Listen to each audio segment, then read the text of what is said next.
management reserve is a component of the total budget. Basically, the management reserve is set aside to cover for unforeseen risks. This means that we are covering risks which have not been identified by the project manager. But this is a little bit different from what is usually called a contingency reserve. But the difference between a management reserve and a contingency reserve is the fact that while a management reserve is for unknown risks, but however, a contingency reserve is set aside for what we call non-risk or risks which have been identified by the project.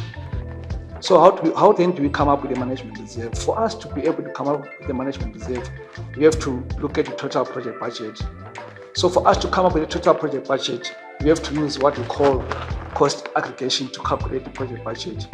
The very first thing which you have to do is to determine the cost estimates for the activities.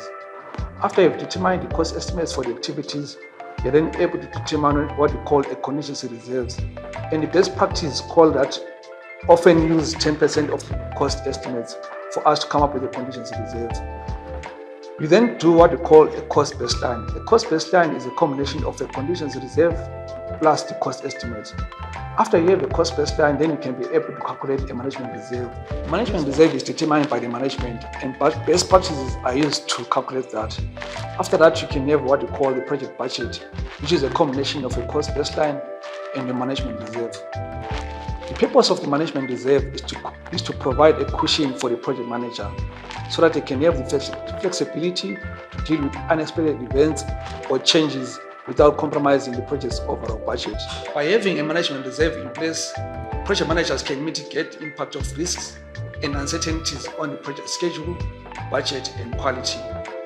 It is therefore important to note that the management reserve should only be used for unforeseen events and risks that were not accounted for in the project plan.